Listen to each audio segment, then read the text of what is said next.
So you're thinking about moving to Denver, Colorado, but there's just a few things you maybe don't know that much about yet. Well, if that's the case, this video is for you.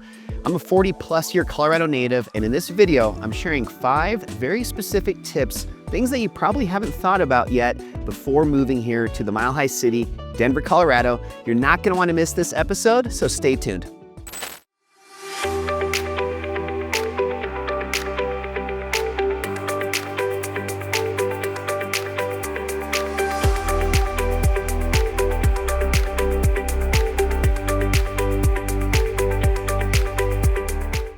All right, so as I said, today's video is going to be all about 5 very specific tips if you're considering moving to Denver in 2025. You know, these are things that a lot of locals talk about, but I think a lot of people that maybe aren't as familiar with Denver don't even have on their radar and aren't even considering. So I'm really excited to share all 5 of these with you today. But before we get started, as always, my name is Adam Lang. I'm a licensed realtor here in Denver, Colorado. I make new videos just like this every single week. So make sure you guys hit that like and that subscribe button down below. I want you guys to be the first to receive them. But more importantly, all that info, my phone number, my email, would love for you guys to reach out, even if you're not considering moving for the next year or even 2 years from now. What's really more important is just being able to connect with you, find a few ways that I might be able to provide some value today to help you with that decision if that time ever does come. But let's go ahead and get started again. Today's all about 5 very specific tips from a local, things you need to consider before moving here to Denver. All right, so number 1, the first point I want to share with you, something that not that many people think about, is how Denver has actually these microclimates. So microclimate, what I mean by that is there are different areas within Denver that can be affected with weather significantly differently than other parts of town. So I grew up on the western side of town in Wheat Ridge, more specifically in the Applewood area, which is really close to Golden. And Golden is one of these areas that I think a lot of people get caught off guard about if they are moving and living somewhere that's closer to the western side of Denver and closer to the mountains. You know, an area like Golden can have a major different amount of, for example, snow in the wintertime, snow compared with somewhere on the eastern side, like maybe Aurora, or maybe up more in the northeast, like Brighton or Erie. It's really crazy to see how drastically different you can have in one side of town compared to the other, just with the amount of snowfall, for example. So in Golden, you know, we might get a foot of snow, and then over on the eastern slope, maybe somewhere like, again, East Aurora, or maybe even a little bit north like Brighton, they might only have 3 or 4 inches. So these microclimates definitely do exist and are just something that I think is important to think about when deciding what part of Denver you might want to have as your next home. So, you know, I think when you come out to Denver, it's also good to come out in different seasons just to see what's different in the springtime versus the fall or the winter. You know, every season here is significantly different from the others, and that's what makes living in Denver so great. You have that constant variety and that change of pace. But I also think you should at least come out for more than one season. You know, making it out to all 4 is probably, you know, a little bit more challenging, but, you know, at least a warmer time of the year and maybe a cooler time of year. And, you know, just one little side note, I was actually out with some other YouTube clients, people just like yourselves that found me on my channel and actually flew out from California this past weekend. And, you know, we're in December right now. Typically in December, we've got snow on the ground, it's cold, you gotta wear obviously your winter jacket. And I was a little bit, you know, worried about them coming out and just what the weather was gonna be like, since we're gonna be driving around all of Denver and I'm gonna be showing them all these different areas and helping them decide what part of Denver fits their lifestyle the best. And of course, instead of it being, you know, cold and dreary and giving them the opportunity to see what it's like in the wintertime, because they were coming actually from California, they came out here and it was literally 60 degrees yesterday, middle of December. I almost wore shorts yesterday just because it was so warm. So just making that point that, you know, every time of year has these kind of curveballs where it might be beautiful sunny weather in December, or, you know, we've had times where I was up at my cabin one year on the 4th of July and we had snow. So that's what's so cool about Colorado. It just really always is changing it up on you and catching you off guard. But it is important to just see, though, how these different sides of Denver can really have a microclimate, or at least a significant difference from one area to the next. So keep that in mind. I think that's something that not that many people think about, but is legitimately something to consider when deciding what part of town to live in. So point number 2, you really need to be aware of Denver's constantly evolving traffic and also how to avoid some of these congested areas. This is something that has changed big time over the last decade. When I grew up in Denver as a kid, especially when I started driving and I got my driver's license, that was back in about late 1990s. It was a lot different getting onto these different highways versus what it's like now. Back then it was very predictable. You'd have the rush hour traffic in the morning and in the evening. Anywhere that was going into downtown, you always knew that was going to be congested in the mornings. And then again, like 4:30 to 6 in the evenings, that was always a time to avoid the highways if you were trying to get out of downtown Denver, out to the suburbs. I think a lot of things have changed since then, especially with remote work and just people having more flexible work schedules. So nowadays, unfortunately, it's a great thing that we have the more flexible schedules, but unfortunately, the negative to that is traffic can just really catch you off guard any time of the day. I was out driving a couple days ago and it was a Saturday, and literally it was some of the worst traffic I think I've actually ever experienced in Denver, and this was in multiple areas all throughout town. And I was trying to put my finger on why that was, and I'm still not really sure. We didn't have any Denver Bronco football games going on. We didn't really have any big events, yet it was very congested on I-25, I-70, Highway 6, literally all of the big highways and just major thoroughfares in Denver, all of them had traffic. And this is just something that is a little bit of a bummer because you really can't predict it anymore.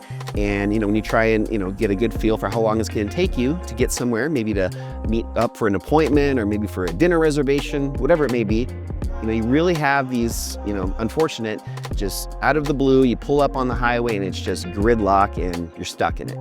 So the first point of this, that I'm trying to tell you guys is just how it really is just something that you can't predict like you used to be able to. But also, there's definitely ways to get creative and just know about some of the more local ways to get around town. And I can share a lot more of this specifically with you. If you have any questions, feel free to reach out, shoot me a message. But just one example of this would be, let's just say, for example, you live in like the Golden or West Side of Denver and you're trying to get up to Boulder. Most typical, best ways to get there, especially for people that aren't as familiar with Denver, would be to go all the way down through Denver and get onto Highway 36, which is a major road that connects Denver and goes through Westminster and Broomfield and up to Boulder. And this is definitely the best way to go if there isn't any traffic. But, again, sometimes there are. So one way that I like to go is actually on Highway 93, which is just a single lane in each direction. And it's just a not as nearly trafficked road. It also is getting busier, but this is just an example where you can actually skirt on that road and take a back way up to Boulder. So, when you use your phone nowadays, you type in where you're trying to go, and obviously the GPS and the Apple Maps or whatever you're using, tends to be pretty good about giving you the most direct way. I do have to say though that recently I've noticed that, there definitely are other more opportune ways to get around town than just following the app. So, long story short, I just want to make a point that traffic nowadays can be quite the headache, and it really is important just to get a little bit more creative when it comes to, getting other ways around the traffic to get to where you're trying to go. So my third point that I really am excited to share with you, this is something that is actually brand new. This just happened a couple weeks ago, is regarding zoning. So if you're not that familiar with what zoning is, what I'm referring to on this point that I want to share with you is how Denver has really become more progressive in the last few months, but especially just recently. It was actually November 29th of 2024 is when this zoning law change officially passed in Denver. They no longer are requiring as strict permit requirements, and just certain things are much more easy now to get approval for when it comes to ADUs. So ADU is an acronym for accessory dwelling unit, and basically it's a second structure that you're able now, without any restrictions in Denver, to put onto your property and be able to have a second dwelling where you can use this for maybe guests, or you could also actually rent it out as a supplemental form of income coming in, just to help pay for your mortgage or at least give you some extra spending money. So, but in the past, this was something that's always been very difficult to get past within the city of Denver, and a lot of zoning restrictions. And there are still a few things you have to abide by. For example, the distance off of your lot line for where this ADU can be established and built. You're also going to have to most likely have a separate meter, so a separate place where your utilities, your electricity is actually coming into the ADU. So there are a few little things like that that you have to still, make sure you're conscious of and ensure that you're following the rules about. But this is a major change, and they actually did this just to help with the evolving, the population that is continuing to grow here in Denver, and just the lack of housing options for people. So this is something that I think if you're savvy and you're looking for maybe a different way to afford buying a home in Denver, this might be something that's worth considering, especially if you're, open to value add opportunities and just getting more creative on how to, establish yourself and buy a property in Denver, but then also be able to make a little bit more money on, being creative. So if you guys have questions specifically about the ADUs and just how this is all changing right now in literally this week or this month, what I would recommend is just reach out. Again, my email's down below. I actually put out an email newsletter. I do one every week, and I just had a topic all about this where I shared a lot of different resources and just other info that really helps kind of paint the picture on how these changes exactly are going to play out. So if you guys want that, shoot me a quick email or a text message, and I'll share that with you. So my fourth point I want to share with you is that the housing market is incredibly competitive all over the country, but Denver is no exception to that. It's a very competitive market for buyers, and there's definitely a few tricks to really help you succeed. And this isn't, I'm not trying to just toot my own horn here, but I do want you guys to reach out if you are just really struggling with finding options that maybe are just, you feel like it's out of reach and you just don't have any hope that you can find a place here in Denver. I wanted to share a couple things specifically with you on this point. The first one is off-market listings. So I have a lot of different networking just groups that I'm a part of that share a lot of these off-market listings. They could be for sale by owners, or they could just be people that maybe aren't for sure yet whether or not they want to sell their house, but I'm able to, through my network, just really find out a lot about these opportunities before they ever do hit, the public market, meaning being posted on Zillow, for example. So these off-market opportunities are definitely a great way to maybe find an opportunity that you wouldn't otherwise have even heard about. With for sale by owners, a lot of these are even offering seller carry financing, where you can actually, be paying the seller directly rather than getting a loan, and just some ways that you might be able to qualify for actually buying something that you otherwise wouldn't. But the more important side of this point is the new build communities. So new build communities a lot of times aren't offering all of the exact information on Zillow. So there might be some opportunities that you don't even know about if that is the only way that you're looking for homes. So new build communities, they're a little bit different. They've got established areas around Denver that they're building new homes, but within those communities, a lot of times they're not listed in the Zillow, in the ILS, the Internet Listing Services, until they're ready to hit the market. And this really puts you at a disadvantage, especially if you're out of state and maybe your timeline for moving isn't for another 6 months or a year. In these cases, what's great with these new build communities is you're able to actually get in on an earlier stage of the build, maybe even have more opportunity to pick what exact lot you want to have, and also just be more involved with some of the finishes and some of the details within the home. So these are great opportunities, especially again, if you're out of state and you really want to be a little bit more involved with what you're going to be having within your home. I have a great brand new guide. I'll put a link for it down in the show notes. It's all about just new construction and how to succeed in today's market with new builds. I had some clients that I was with this past weekend out looking at a bunch of new build communities. In the past year, in fact, it was almost 45% of all buys, all purchases of real estate in Denver were from new build communities. So this is a big chunk of the inventory that's out there right now.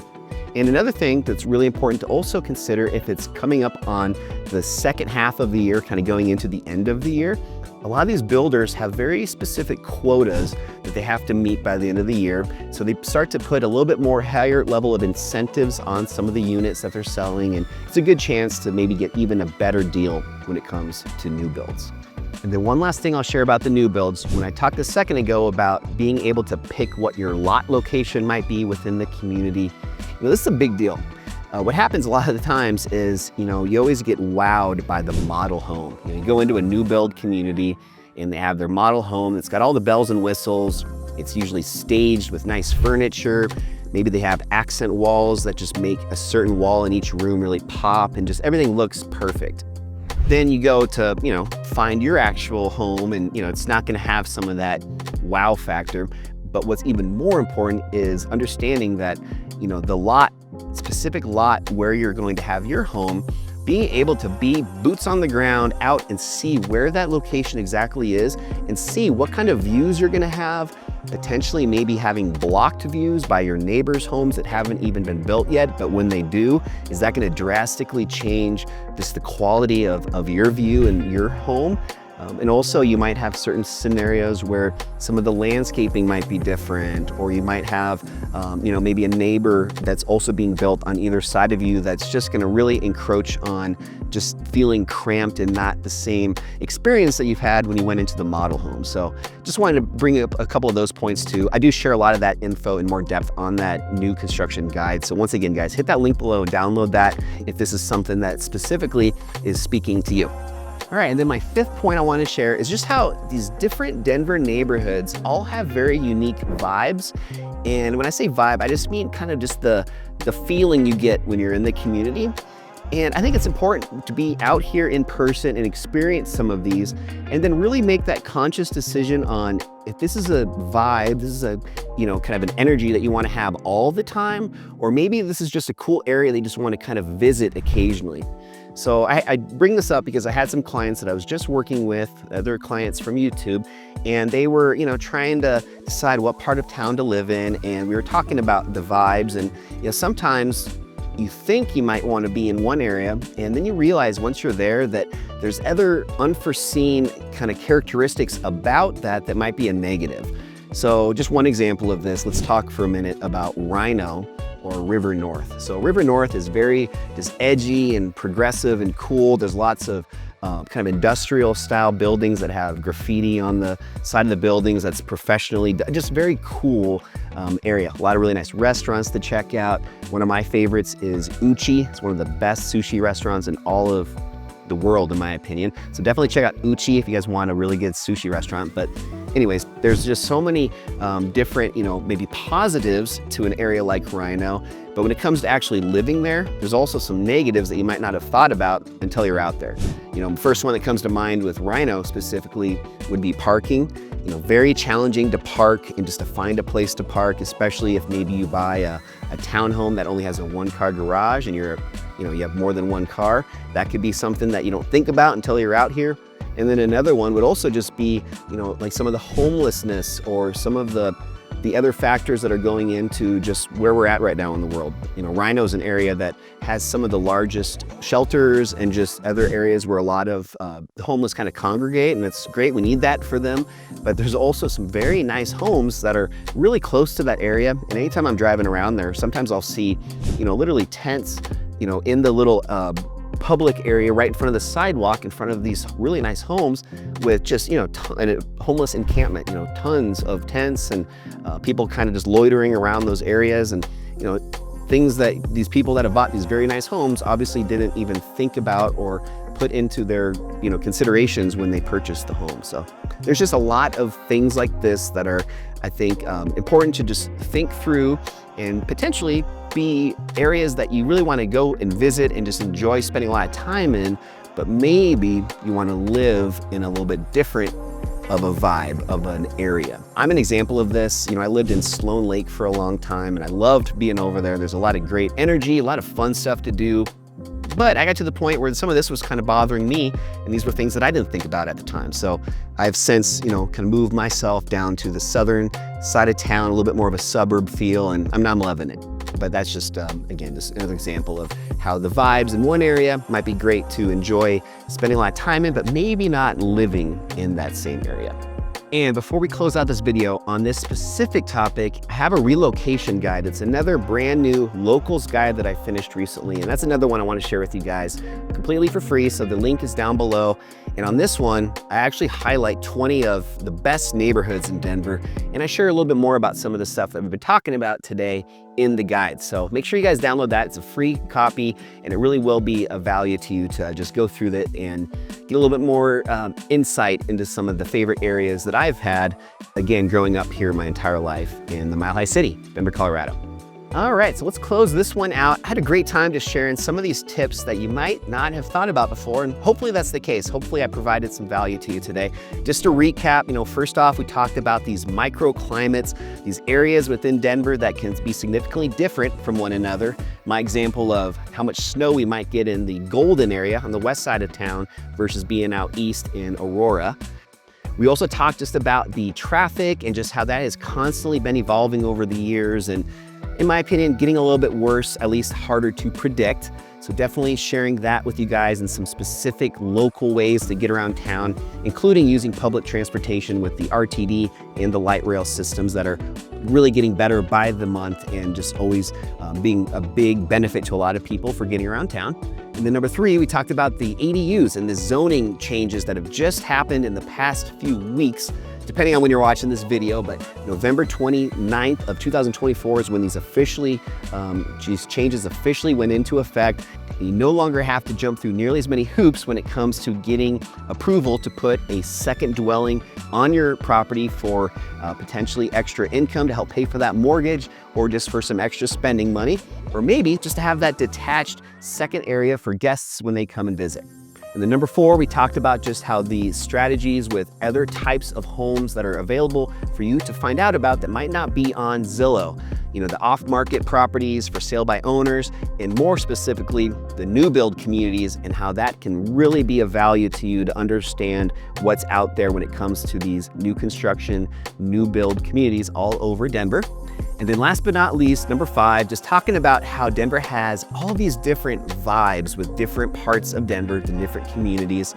There's actually 76 different neighborhoods, and I use the 76 number based off of 5280 magazine put out this really great yearly annual list of just the top neighborhoods. And when I say 76, that's referring to the ones that City of Denver has kind of officially put into their consideration as well. I think that has to do actually with statistics and just some of the different annual metrics that they're measuring. So anyways, just talking about those different neighborhoods, how they all have vibes and things that you might want to think about when talking about where you might want to hang out and spend a lot of your time versus maybe where you want to actually live. So I think all 5 of these are really good points that you might not have thought about. So as a 40+ year Colorado native, hopefully that's just some stuff that can add some value to you today and just help you with that decision of considering moving out here to Mile High City, Denver, Colorado. One last shameless plug, you guys, hit that subscribe button down below. I love for you to be the first to be notified when I release new videos every single week. And as always, feel free to reach out. We'd love to connect and just provide you with any other valuable resources that might be of assistance with you guys when you're deciding to move here to Denver. Love you guys. Hope you have a great rest of your week, and I look forward to next week when I share an all new episode of Living in Denver. I'll see you guys then.